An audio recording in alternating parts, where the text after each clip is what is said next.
여러분, 독도에서 터지는 것이 일본 휴대폰인가요? 아니죠.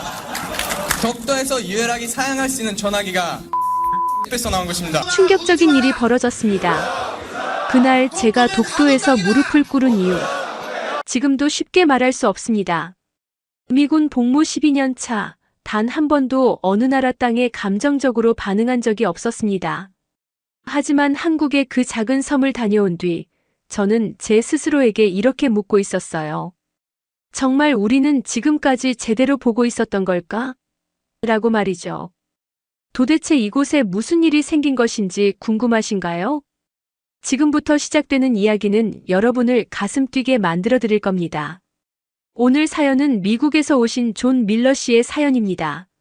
사연 시작 전 구독과 좋아요 눌러주시면 저에게 큰 힘이 됩니다. 그럼 오늘의 사연 시작합니다. 제 이름은 존 밀러입니다. 38세, 미국 육군 소속 통역 장교죠. 현재 한국에 파병 중인데요. 이곳에 온 지는 1년이 조금 넘었습니다. 저는 워싱턴주 시애틀에서 태어났어요. 평범한 미국 가정에서 자랐고 대학에서 국제관계학과 동아시아학을 전공했습니다. 군에 입대한 건 대학 졸업 직후였죠. 제게는 특별한 계기가 있었습니다. 제 할아버지는 한국 전쟁에 참전하셨어요. 귀국 후에도 늘 한국에 대한 이야기를 들려주셨죠. 존, 그곳 사람들은 우리를 잊지 않는단다. 그들은 감사함을 아는 민족이야. 이런 말씀을 자주 하셨습니다. 할아버지의 영향으로 저는 군에 입대했고 언어의 소질이 있어 통역 분야로 들어가게 됐어요. 한국어는 제가 배운 세 번째 언어입니다. 일본어, 중국어에 이어 습득했죠. 한국에 오기 전에도 저는 한국 문화에 관심이 많았습니다. K-팝도 즐겨 들었고 한식도 좋아했어요. 평택에 있는 미군 기지에 배치된 후에는 휴일마다 한국의 여러 곳을 방문했습니다. 경복궁, 남산, 제주도까지. 한국인들의 친절함과 열정에 감동받았죠. 하지만 한 가지, 제가 항상 중립적 입장을 취했던 것이 있었습니다. 바로 독도 문제였어요. 미군 내에서 우리는 독도를 리앙쿠르 암초라고 불렀습니다. 한국과 일본 사이의 영토 분쟁 지역으로 분류되어 있었죠. 군 교육 자료에서도 분쟁 지역으로 표시되어 있었어요. 저는 전문 군인으로서 이런 민감한 문제에 개인적 의견을 내는 것을 삼가왔습니다. 그건 한국과 일본 사이의 문제라고 생각했죠. 외교적 마찰을 일으킬 수 있는 주제였으니까요. 지난 1년간 한국에서 지내면서 독도라는 말을 여러 번 들었습니다. 뉴스에서, 길거리 현수막에서, 때로는 친구가 된 한국인들의 대화에서도요. 그때마다 저는 관심 없는 척 대화 주제를 바꿨습니다. 외국인으로서, 특히 미군으로서 이런 민감한 문제에 관여하는 것은 적절치 않다고 생각했죠. 그러던 어느 날 제게 특별한 임무가 주어졌습니다. 육군 본부에서 통역 장교를 찾고 있었어요. 동해 영토 인식 프로그램이라는 한미 공동 교육 프로젝트의 일환이었습니다. 저는 별 생각 없이 지원했고 곧 승인이 났죠. 제 임무는 간단했습니다. 한국 해양경찰과 일주일간 동해 순찰을 하면서 통역을 맡는 것이었어요. 그리고 그 코스 중에는 독도 방문도 포함되어 있었습니다. 출발하기 전날 제 동료 켄 타케다가 이 소식을 들었습니다. 켄은 일본계 미국인으로 저와 같은 부대에서 근무하고 있었어요. 독도라고? 아, 다케시마 말이군. 존, 조심해. 그곳은 사실 일본 땅이었던 곳이야. 한국인들이 뭐라고 하든 역사적 사실이지. 켄의 말에 저는 그저 웃으며 넘겼습니다. 난 그냥 통역만 할 뿐이야. 정치적인 건 신경 안 써. 하지만 켄은 계속해서 이야기했어요. 내 할아버지는 그곳을 일본의 영토라고 늘 말씀하셨어. 2차 대전 이후 불법적으로 빼앗긴 거라고. 그의 말에 약간 불편함을 느꼈지만 저는 여전히 중립을 지키려 했습니다. 켄, 난 그런 이야기에 관심 없어. 그냥 내 일만 하고 올게. 다음 날 아침 저는 인천항에서 한국해양경찰 순찰선에 탑승했습니다. 그곳에서 한국해양경찰 이승준 경감을 만났어요. 그는 영어를 유창하게 구사했고 해양경비에 대한 전문 지식이 풍부했습니다. 순찰선에는 총 10명의 대원이 있었고 미군은 저 혼자였죠. 출항하고 얼마 지나지 않아 이 경감이 저에게 물었습니다. 밀러 중위님, 독도에 가본 적이 있으신가요? 저는 고개를 저었어요. 아니요, 처음입니다. 사실 우리 교육자료에서는 그곳을 리앙쿠르 암초라고 부르죠. 이 말을 하자마자 분위기가 약간 어색해졌습니다. 이 경감의 표정이 굳어졌어요. 리앙쿠르 암초요? 그건 프랑스배 이름을 따서 서양에서 붙인 이름이죠. 하지만 우리에게 그곳은 1500년 이상 독도였습니다. 그의 목소리에는 자부심이 묻어났어요. 저는 무심코 말했습니다. 하지만 국제적으로는 분쟁 지역으로 인식되고 있죠. 이 말이 실수였습니다. 이 경감은 잠시 침묵했다가 조용히 말했어요. 밀러 중위님, 독도는 분쟁 지역이 아닙니다. 우리의 영토입니다. 512년 이사부 장군이 우산국을 정복했을 때부터 우리 땅이었죠. 일본이 주장하는 것은 제국주의 시대의 잔재일 뿐입니다. 그의 말에 저는 그저 고개를 끄덕였어요. 논쟁하고 싶지 않았으니까요. 순찰선은 동해를 가로질러 울릉도로 향했습니다. 첫날 밤 우리는 울릉도에 정박했어요. 저녁 식사 자리에서 이 경감과 다른 대원들은 독도에 대한 이야기를 나누기 시작했습니다. 대원 중 한 명인 박상훈 경위가 말했어요. 제 동생은 독도 경비대로 근무했습니다.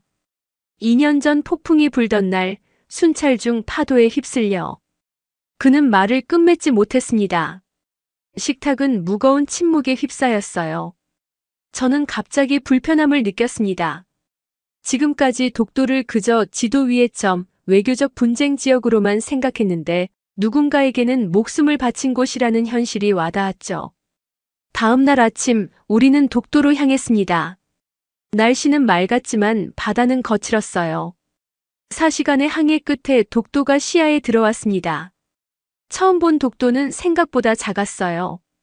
동도와 서도 두 개의 작은 섬과 주변의 바위들이 전부였습니다.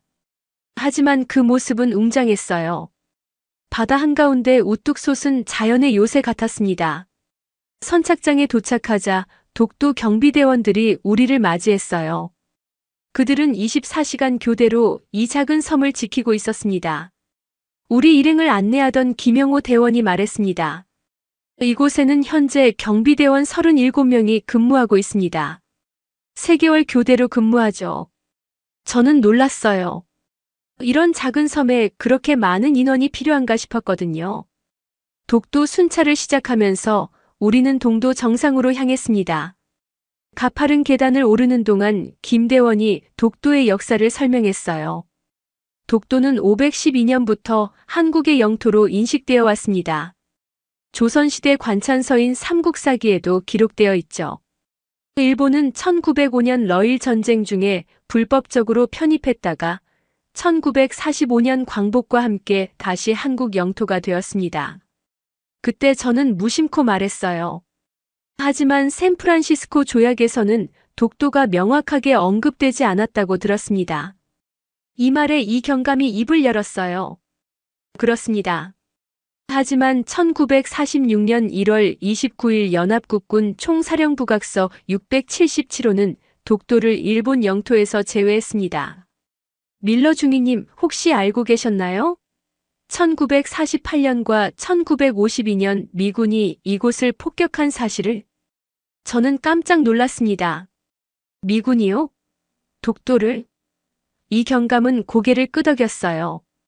네, 당시 미군은 이곳을 폭격 연습장으로 사용했죠. 일본의 계략으로 추정됩니다. 독도가 일본 영토라는 인식을 심으려는 그의 말에 저는 할 말을 잃었어요. 미군 교육과정에서 그런 이야기는 들은 적이 없었거든요. 정상에 도착하자 눈앞에 태극기가 펄럭이고 있었습니다. 바람이 거세 깃발이 힘차게 나부꼈어요. 주변을 둘러보니 동해가 360도로 펼쳐져 있었습니다. 맑은 날에는 울릉도도 보인다고 했지만 오늘은 해무가 약간 끼어 보이지 않았어요. 김대원이 지형을 설명했습니다. 독도는 화산섬입니다. 약 460만 년 전에 형성되었죠.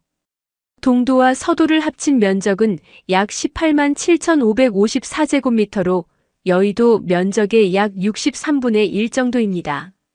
작은 섬이지만 그 주변 200캐리의 배타적 경제 수역은 엄청난 경제적 가치를 지니고 있다고 했어요.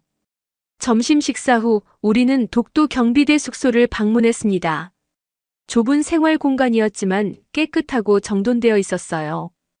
벽에는 역대 독도 경비대원들의 사진이 걸려 있었습니다. 그 중에는 박경희의 동생 사진도 있었어요. 바다에 휩쓸려 순직한 그의 모습은 밝고 젊었습니다. 박경희는 잠시 동생의 사진 앞에 멈춰서서 묵념했어요. 그 모습을 보며 제 가슴이 먹먹해졌습니다. 이것은 단순한 영토 분쟁이 아니었어요. 누군가의 희생과 헌신이 담긴 역사였습니다. 저녁이 되자 이 경감이 저에게 제안했어요. 밀러 중위님, 오늘 밤 독도에서 경비대원들과 함께 지내보는 건 어떨까요? 내일 아침 울릉도로 돌아가는 순찰선이 있습니다. 독도의 밤을 경험해보세요.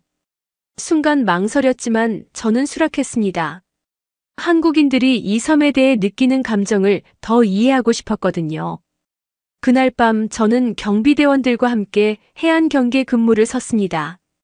밤바다는 새까맣고 고요했어요. 오직 파도 소리와 바람 소리만이 들렸죠. 김대원이 말했습니다. 우리는 3시간마다 교대로 근무합니다. 날씨가 나쁠 때는 정말 힘들죠. 특히 겨울에는요. 그의 헌신에 감동한 저는 물었어요. 왜 이 힘든 일을 지원하셨나요? 김대원은 잠시 바다를 바라보다가 대답했습니다. 이곳은 우리 땅이니까요. 누군가는 지켜야 하지 않겠습니까? 단순하지만 강한 확신이 담긴 대답이었어요.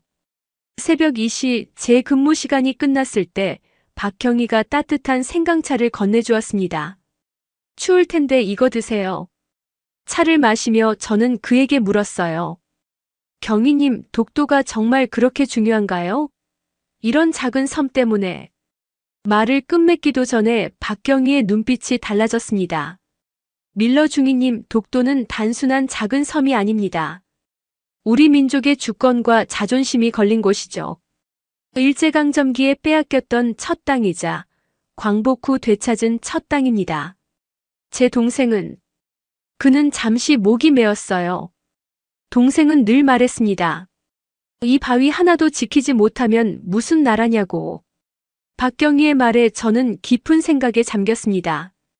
여태껏 독도를 그저 국제분쟁 지역으로만 바라봤던 제 시각이 얼마나 피상적이었는지 깨닫기 시작했어요. 새벽녘 천막 안으로 돌아와 잠시 쉬고 있을 때였습니다. 벽에 걸린 사진들을 자세히 보게 됐어요. 순직한 장병들의 사진 아래에는 작은 유리장이 있었습니다. 그 안에는 편지, 배지, 시계 등 유품들이 보관되어 있었죠. 한 장의 편지가 눈에 들어왔습니다.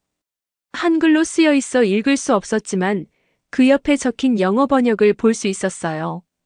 사랑하는 어머니, 독도는 정말 아름다운 곳입니다. 거친 파도에도 꿋꿋이 서 있는 이 섬처럼 저도 굳건히 이곳을 지키겠습니다. 걱정 마세요. 봄이 오면 휴가를 받아 집에 갈게요. 편지의 주인은 그 봄을 보지 못했습니다. 겨울 폭풍 중 순찰하다 바다에 빠져 실종되었다고 했어요. 그의 시계는 물에 들어간 시간에 멈춰 있었습니다. 오후 3시 17분. 그 순간 제 가슴이 무거워졌어요. 무릎을 꿇고 그 유품들을 바라보았습니다. 한 젊은이의 삶이 이 작은 섬을 지키기 위해 희생되었다는 사실이 저를 압도했어요. 미군으로서 한국과 일본 사이의 중립을 지켜야 한다는 의무감과 한 인간으로서 진실 앞에 서야 한다는 양심 사이에서 갈등했습니다. 새벽이 밝아올 무렵 저는 독도 동쪽 해안가에 서 있었어요.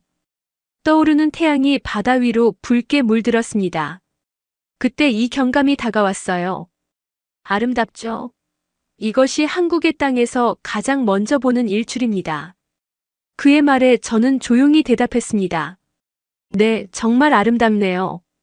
이 경감님, 혹시 독도가 한국 영토라는 역사적, 법적 증거들을 더 볼 수 있을까요? 이 경감의 눈이 반짝였어요. 물론입니다. 경비대 사무실에 자료가 있습니다. 아침 식사 후 이 경감은 저를 경비대 사무실로 안내했습니다.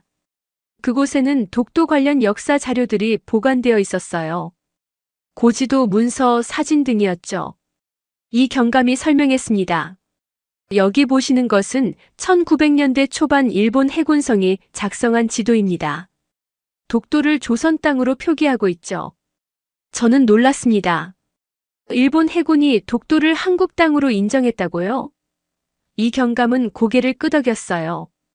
네, 러일 전쟁 이전에는 일본도 독도가 한국 땅임을 인정했습니다.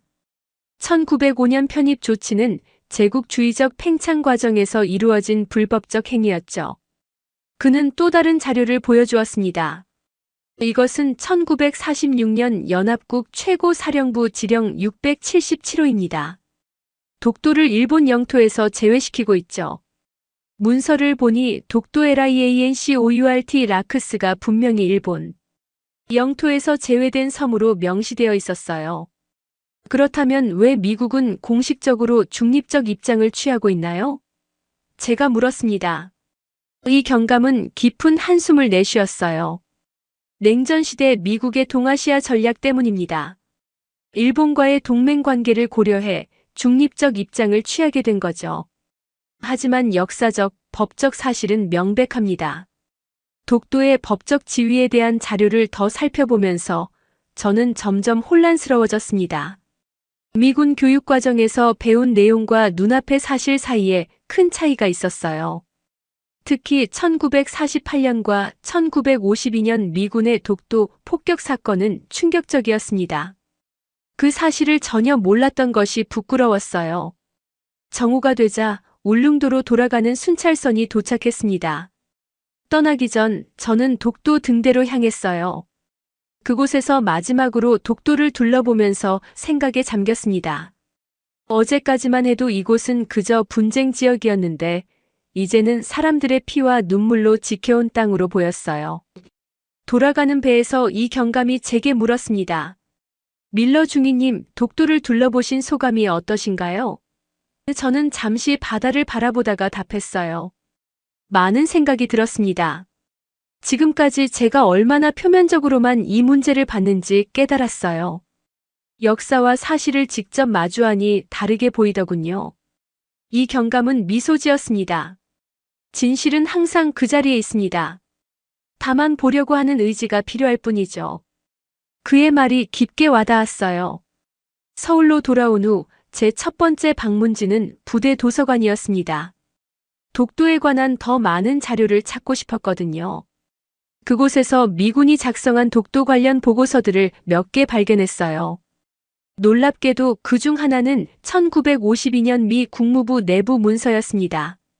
그 문서에는 리앙쿠르 암초독도는 역사적으로 한국 영토로 인정된 바 있으나 대일 강화 조약에서 의도적으로 모호하게 처리되었다라고 적혀 있었어요. 왜 이런 정보가 미군 교육 과정에서 다루어지지 않았는지 의문이 들었습니다. 더 자료를 찾아보니 독도에 대한 미국의 중립적 입장은 정치적 판단에 기반한 것이지 역사적 사실에 근거한 것이 아니라는 점을 알게 됐어요.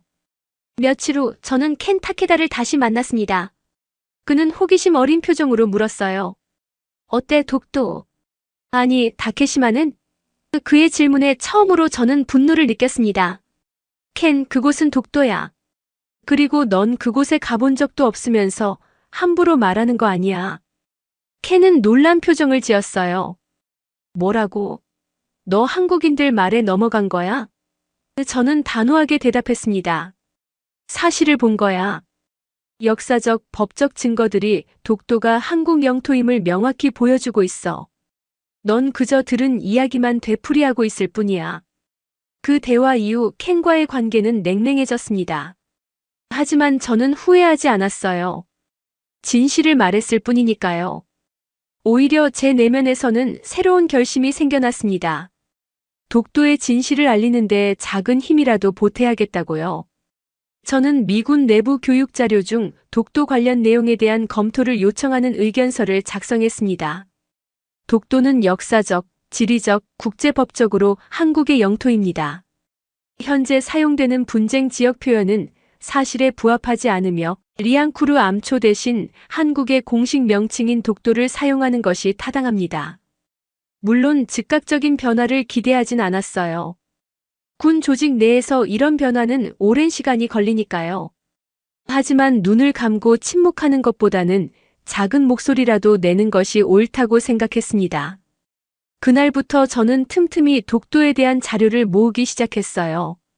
한국 외교부 독도 홈페이지, 학술 논문, 역사 서적 등을 통해 독도의 역사와 법적 지위에 대해 더 깊이 알아갔습니다.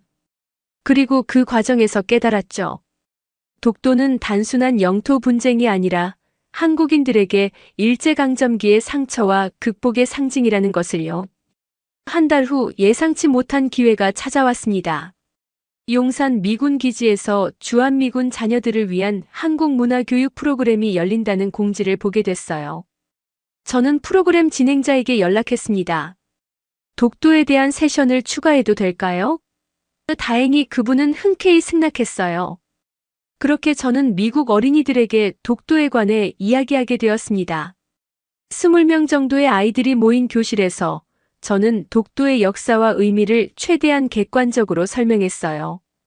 독도는 한국 최동단에 위치한 섬으로 약 460만 년 전에 형성된 화산섬입니다. 512년부터 한국의 영토로 인식되어 왔고 현재 한국이 실효적으로 지배하고 있죠. 질문 시간에 한 아이가 물었어요. 그런데 왜 일본이 자기네 땅이라고 주장해요? 저는 정직하게 대답했습니다. 일본은 1905년 러일 전쟁 중에 독도를 자국 영토로 편입했어요. 하지만 당시 한국은 일본의 강압 아래 있었고 제대로 항의할 수 없었죠. 이것이 오늘날 논쟁의 시작점입니다. 다른 아이가 물었습니다. 그럼 누구 땅이 맞는 거예요? 잠시 숨을 고른 후 저는 대답했어요. 역사적 증거와 국제법적 근거를 종합해보면 독도는 한국의 영토입니다. 이것은 제 개인적 견해가 아니라 사실에 기반한 결론이에요. 강연을 마치고 나오는데 한 한국계 미국인 선생님이 저에게 감사를 표했습니다. 밀러 중위님 미군 장교가 이런 이야기를 해주시다니 감동이에요. 보통은 분쟁 지역이라고만 하거든요. 그 말에 저는 미소 지었어요. 진실은 말해줘야 합니다. 제가 독도에 다녀온 후 더 이상 침묵할 수 없었어요. 그날 이후 저는 기회가 있을 때마다 독도에 관한 진실을 알리려 노력했습니다. 부대 내 토론회에서 한미 교류 행사에서 온라인 군인 커뮤니티에서도요. 물론 반대 의견도 많았습니다. 밀러, 넌 군인으로서 정치적 중립을 지켜야 해. 한국 편을 들면 일본 동맹들이 불편해할 거야. 이런 말들이 들려왔죠. 하지만 저는 제 신념을 굽히지 않았어요. 이건 정치적 입장이 아니라 역사적 사실이야. 우리가 진실을 말하지 않으면 누가 말하겠어? 때로는 외로운 싸움처럼 느껴졌지만 한국인 친구들의 응원이 큰 힘이 되었습니다. 어느 날 부대 상관인 톰슨 대령이 저를 불렀어요. 밀러 중위, 자네가 독도 문제에 적극적으로 목소리를 내고 있다는 말을 들었네. 저는 긴장했지만 당당하게 답했습니다. 네, 그렇습니다. 제가 직접 보고 배운 사실을 공유하고 있을 뿐입니다. 예상과 달리 톰슨 대령은 미소를 지었어요. 자네 용기가 마음에 드는군. 하지만 조심해야 해. 군인으로서 너무 정치적인 발언은 자제하게. 역사적 사실을 객관적으로 전달하는 선에서 활동하길 바라네. 그의 말에 안도감을 느꼈습니다. 최소한 제지당하지는 않았으니까요. 다음 주 저는 서울에 있는 독도 체험관을 찾았습니다. 더 많은 자료를 보고 싶었거든요. 그곳에서 독도 수호 활동을 하는 박인호 교수를 만났습니다. 그는 제 이야기를 듣고 감동했다며 자신이 운영하는 독도 관련 세미나에 초청해 주었어요. 세미나에서 저는 처음으로 공개적으로 제 경험을 나눴습니다. 저는 미국 육군 장교로서 처음에는 독도를 그저 분쟁 지역으로만 알고 있었습니다. 하지만 직접 방문하고 역사적 증거들을 확인한 후 이곳이 명백히 한국의 영토임을 깨달았어요. 미군 내에서도 이 사실을 알리기 위해 노력하고 있습니다. 강연 후 여러 언론사에서 인터뷰 요청이 왔어요. 처음에는 주저했지만 박 교수의 조언에 따라 신중하게 응하기로 했습니다. 군인으로서 개인 의견보다는 역사적 사실에 중점을 두고 말씀하세요. 그것만으로도 충분히 의미 있습니다. 한 TV 프로그램 인터뷰에서 기자가 물었어요. 밀러 중위님, 미국 정부의 공식 입장과 다른 견해를 밝히는 것이 부담스럽지 않으신가요? 저는 신중하게 대답했습니다. 저는 미국 정부의 정책을 비판하는 것이 아닙니다. 다만 역사적, 법적 사실을 바탕으로 독도의 참모습을 알리고자 할 뿐이에요. 이것은 정치적 견해가 아니라 진실을 향한 양심의 소리입니다. 그 인터뷰가 방송된 후 예상치 못한 일이 벌어졌어요. 일본 극우 단체들이 저를 비난하는 성명을 발표했고 일부는 미 국방부에 저의 징계를 요구하기도 했습니다. 반면 한국에서는 지지와 응원의 메시지가 쏟아졌어요. 심지어 감사 편지와 선물도 받았습니다. 부대로 돌아오자 긴급하게 톰슨 대령과의 면담이 잡혔어요. 그는 표정이 심각했습니다. 밀러, 이번 일이 외교적으로 민감한 문제가 되고 있네. 주일미군 측에서도 항의가 들어왔어. 저는 마음을 단단히 먹고 대답했습니다. 죄송합니다, 대령님. 하지만 저는 진실만을 말했습니다. 독도에서 제가 본 것, 배운 것을 그대로 전했을 뿐이에요. 톰슨 대령은 한숨을 쉬었어요. 알아, 자네가 사실을 말했다는 건. 하지만 군인으로서 더 조심했어야 했어. 앞으로는 언론 인터뷰를 자제하게. 그리고 2주간 부대 내 근무로 전환하겠네. 징계는 가벼웠지만 저는 제 행동의 파장을 실감했습니다. 하지만 후회는 없었어요. 오히려 더욱 굳건한 결심이 생겼습니다. 공개적인 발언은 자제하더라도 미군 내부에서 독도에 대한 올바른 인식을 퍼뜨리는 노력은 계속하기로 했어요. 2주 후 부대 생활이 정상화되었습니다. 그러던 어느 날 서울의 한 초등학교에서 편지가 도착했어요. 아이들이 저에게 보낸 감사 편지였습니다. 밀러 아저씨, 독도는 우리 땅이라고 말해주셔서 감사합니다. 미국 군인도 독도가 한국 땅이라는 걸 알고 있어서 기뻐요. 이런 순수한 마음들이 담겨 있었죠. 그 편지들을 읽으며 눈시울이 뜨거워졌습니다. 제가 한 일이 누군가에게 의미가 있었다는 사실이 가슴 벅찼어요. 그래서 학교 측에 연락해 아이들을 만나고 싶다고 요청했습니다. 다행히 학교에서는 기꺼이 수락해 주었고 저는 휴가를 내어 그 초등학교를 방문했어요. 교실에 들어서자 아이들이 밝은 표정으로 저를 맞이했습니다. 밀러 아저씨다. 우와, 진짜 미국 군인이다. 아이들의 순수한 반응에 저도 웃음이 나왔어요. 교실 앞에 선 저는 아이들에게 독도에 대해 이야기했습니다. 독도는 아름다운 섬입니다. 동해 한가운데 우뚝 솟아있고 거기서 바라보는 일출은 세상에서 가장 아름다워요. 그곳에는 용감한 경비대원들이 24시간 지키고 있습니다. 한 아이가 물었어요. 미국에서는 독도를 뭐라고 부르나요? 저는 솔직하게 대답했습니다. 많은 미국인들이 리앙쿠르 암초라고 부릅니다. 하지만 이제 저는 독도라고 불러요. 그것이 올바른 이름이니까요. 다른 아이가 또 물었습니다. 우리나라랑 일본이 싸우면 미국은 어느 편을 들어요? 난감한 질문이었지만 아이들의 눈을 바라보며 진심을 담아 답했어요. 외교적으로 복잡한 문제지만 중요한 건 진실입니다. 역사와 법적 증거가 독도는 한국 땅임을 보여주고 있어요.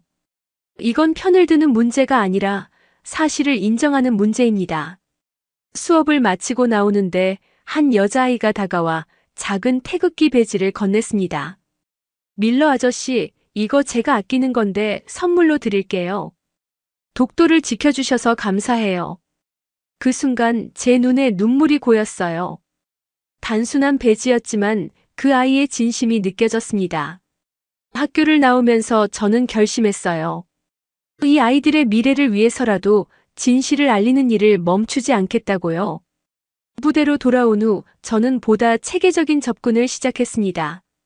먼저 미군 내부 교육 자료 개선을 위한 구체적인 제안서를 작성했어요. 독도리앙쿠르 암초의 역사적 배경과 현황이라는 제목의 보고서였습니다. 보고서에는 독도의 역사, 국제법적 지위, 미국의 정책 변화 등을 객관적으로 담았어요. 결론에는 현재 미군 교육 자료에서 분쟁 지역으로 표기하는 것은 역사적 사실과 한국의 실효적 지배 현실을 반영하지 못하고 있으므로 보다 정확한 설명이 필요하다고 적었습니다. 이 보고서를 부대 교육 담당 장교에게 제출했어요. 처음에는 큰 기대를 하지 않았지만 놀랍게도 긍정적인 반응이 돌아왔습니다. 밀러 중위, 자네 보고서가 주한미군 교육자료 검토위원회에 회람될 예정이야. 잘 준비해서 발표하게. 한 달 후 저는 용산 기지에서 열린 교육자료 검토 회의에 참석했습니다. 여러 고위 장교들 앞에서 제 연구 결과를 발표했어요. 독도는 역사적, 지리적, 국제법적으로 한국의 영토입니다. 1900년대 초 일본 해군성 지도에서도 독도는 조선 땅으로 표기되어 있었고 1946년 연합군 최고사령부 지령에서도 일본 영토에서 제외되었습니다. 질의응답 시간에 한 대령이 날카롭게 물었어요. 밀러 중위, 당신의 견해가 미국의 공식 입장과 다른데 왜 이런 변경이 필요하다고 생각하는가? 저는 단호하게 대답했습니다. 대령님, 이것은 제 개인적 견해가 아닙니다. 역사적 사실과 국제법적 근거에 기반한 결론입니다. 미군은 진실과 정의의 편에 서야 한다고 생각합니다. 회의 결과 미군 내부 교육 자료에 독도의 역사적 배경과 한국의 실효적 지배, 현실을 추가하는 수정안이 받아들여졌어요. 비록 공식 명칭은 여전히 리앙쿠르, 암초 LIANCOURT 라크스로 유지되었지만 작은 진전이었습니다. 이 소식을 들은 이승준 경감이 저에게 연락해 왔어요. 밀러 중위님 정말 감사합니다. 작은 변화일지 모르지만 큰 의미가 있습니다. 그의 말에 저는 대답했습니다. 저는 제 할아버지가 늘 말씀하신 대로 진실의 편에 서려고 노력했을 뿐입니다. 3개월 후 저는 독도를 다시 방문할 기회를 얻었어요. 이번에는 개인적인 여행이었습니다. 울릉도에서 독도행배를 타고 가면서 첫 방문 때와는 다른 감정이 들었어요. 이제 이 섬은 단순한 지리적 위치가 아니라 역사와 진실이 살아 숨쉬는 장소로 느껴졌습니다. 독도에 도착하자 박상훈 경위가 저를 반갑게 맞아주었어요. 밀러 중위님 다시 오셨군요. 그의 미소에는 따뜻함이 담겨 있었습니다. 함께 독도를 돌아보며 이전에 보지 못했던 장소들도 가보았죠. 동도 뒤편의 작은 바위섬, 바다사자들이 모여있는 해안가. 그곳에서 자연의 경이로움을 느꼈어요. 저녁 경비대 숙소에서 대원들과 식사를 하며 대화를 나눴습니다. 그들은 제가 독도 알리기에 힘쓰고 있다는 소식을 들었다며 고마워했어요. 박경희가 말했습니다. 밀러 중위님 같은 외국인이 우리 독도의 진실을 알려주시니 정말 감사합니다. 저희에겐 큰 힘이 됩니다. 그날 밤 독도 정상에 올라 밤하늘을 바라보았어요. 수많은 별들이 어둠 속에서 빛나고 있었습니다. 그 순간 깨달았죠. 진실도 저 별빛처럼 아무리 어두운 상황에서도 결국은 빛을 발한다는 것을요. 다음 날 아침 독도를 떠나기 전 저는 순직자 유품이 보관된 장소로 향했습니다. 그곳에서 다시 한번 무릎을 꿇고 묵념했어요. 이제는 단순한 외국인 방문객이 아니라 이 섬의 의미를 깊이 이해하는 사람으로서였습니다. 서울로 돌아온 후 저는 소셜미디어에 독도 사진을 올리기 시작했어요. 매일 아침 해시태그 DOKDOISKUREA 해시태그 독도는 한국땅이라는 해시태그와 함께해요. 사진과 함께 독도의 역사, 생태, 문화적 의미 등을 짧게 설명했습니다. 처음에는 몇 명의 팔로워만 있었지만 점차 늘어나기 시작했어요. 그러던 어느 날 뉴욕에 있는 제 어머니로부터 전화가 왔습니다. 존, 내가 요즘 SNS에 독도에 관한 글을 많이 올린다면서 친구들이 다 알고 있더라. 저는 웃으며 대답했어요. 네, 엄마. 제가 직접 보고 배운 진실을 나누고 있어요. 어머니는 걱정스러운 목소리로 말했습니다. 군인으로서 문제 없니? 저는 자신 있게 답했어요. 진실을 말하는데 무슨 문제가 있겠어요? 제 활동은 점점 주목받기 시작했습니다. 한국의 독도 관련 시민단체에서 강연 초청이 왔고 심지어 미국 내 한인 커뮤니티에서도 연락이 왔어요. 가능한 범위 내에서 그들의 요청에 응했습니다. 저는 항상 객관적 사실에 기반해 이야기했고 감정적인 표현은 자제했어요. 군인으로서의 본분을 지키면서도 진실을 알리는 일을 계속하고 싶었거든요. 1년이 지난 어느 날 놀라운 소식을 들었습니다. 미국 의회에서 독도 표기에 관한 청문회가 열린다는 거였어요. 저도 참고인으로 초청받았습니다. 톰슨 대령은 이번에도 저를 지지해 주었어요. 밀러 자네가 준비한 자료와 경험을 바탕으로 진실을 말하게. 군인으로서의 품위를 지키면서 워싱턴 D.C.로 향하는 비행기 안에서 저는 독도에서의 경험을 돌이켜보았습니다. 그 작은 섬이 제 인생을 얼마나 크게 바꾸어 놓았는지 새삼 놀라웠어요. 저는 더 이상 중립적 입장에 숨어있지 않는 사람이 되었습니다. 진실을 마주하고 그것을 위해 목소리를 내는 사람으로 변화했죠. 청문회 당일 저는 떨리는 마음으로 의회 건물에 들어섰습니다. 증언대에 앉아 선서를 한 후 제 경험과 연구 결과를 차분히 발표했어요. 독도는 역사적, 지리적, 국제법적 근거에 따라 한국의 영토입니다. 현재 미국의 중립적 입장은 냉전 시대 정치적 판단에 기인한 것으로 역사적 사실과 부합하지 않습니다. 질의응답 시간에 한 의원이 물었어요. 밀러 중위, 당신은 군인으로서 이런 민감한 문제에 개입하는 것이 적절하다고 생각하십니까? 저는 잠시 생각한 후 대답했습니다. 의원님, 저는 정치적 입장을 취하는 것이 아닙니다. 군인으로서 진실과 정의를 추구하는 것은 우리의 핵심 가치 중 하나입니다. 독도에서 제가 보고 배운 것은 역사적 사실이며 이를 증언하는 것은 저의 의무라고 생각합니다. 청문회 이후 미 의회 외교위원회는 독도 표기 문제에 대한 재검토를 권고하는 결의안을 채택했어요. 비록 즉각적인 정책 변화로 이어지지는 않았지만 큰 진전이었습니다. 한국으로 돌아온 후 저는 여러 언론사의 인터뷰 요청을 받았어요. 이번에는 톰슨 대령의 허락을 받아 신중하게 응했습니다. 한 방송 프로그램에서 진행자가 물었어요. 밀러 중위님, 독도에서 무릎을 꿇었던 그 순간을 다시 한번 말씀해 주시겠어요? 저는 진심을 담아 답했습니다. 그건 매우 개인적인 순간이었습니다. 순직한 경비대원의 유품 앞에서 저는 단순한 군인이 아니라 한 인간으로서 무릎을 꿇었어요. 그분의 희생, 그리고 독도를 지키기 위해 헌신한 모든 이들을 향한 존경의 표시였습니다. 그 순간 깨달았죠. 이 섬은 단순한 바위가 아니라 역사와 정신이 살아있는 땅이라는 것을요. 인터뷰 영상은 빠르게 퍼져나갔고 많은 한국인들의 마음을 움직였습니다. SNS에는 감사와 지지의 메시지가 넘쳐났어요. 그 중에는 존 밀러, 한국의 진정한 친구라는 댓글도 있었습니다. 그로부터 몇 개월 후 저는 한국 정부로부터 감사패를 받게 되었어요. 독도의 진실을 알리는 데 기여한 공로를 인정받은 것이었습니다. 시상식에서 저는 짧게 소감을 말했어요. 저는 단지 진실을 말했을 뿐입니다. 독도는 역사적으로, 법적으로 한국의 영토입니다. 이젠 돌아가도 독도는 제 가슴 속에 살아있을 것입니다. 한국 임무를 마치고 미국으로 돌아가기 전날 저는 마지막으로 독도를 방문했습니다. 이제는 익숙해진 그 섬에서 저는 해가 지는 모습을 바라보았어요. 붉게 물드는 바다 위로 태극기가 힘차게 펄럭이고 있었습니다. 박상훈 경위가 다가와 말했어요. 밀러 중위님, 잊지 마세요. 이곳은 언제나 당신을 기다리고 있을 겁니다. 저는 미소 지으며 답했습니다. 네, 경위님. 독도는 이제 제 마음의 고향이 되었습니다. 한국은 단지 기술의 나라가 아니었어요. 기억의 나라, 정신의 나라였습니다. 미국으로 돌아간 지금도 저는 매일 아침 독도 사진을 SNS에 올립니다. 해시태그 DOKDOISKOREA 해시태그 독도는 한국당 해시태그와 함께요. 누군가는 물었어요. 왜 계속 이 활동을 하나요? 저는 간단히 대답했습니다. 진실은 계속 말해져야 하니까요.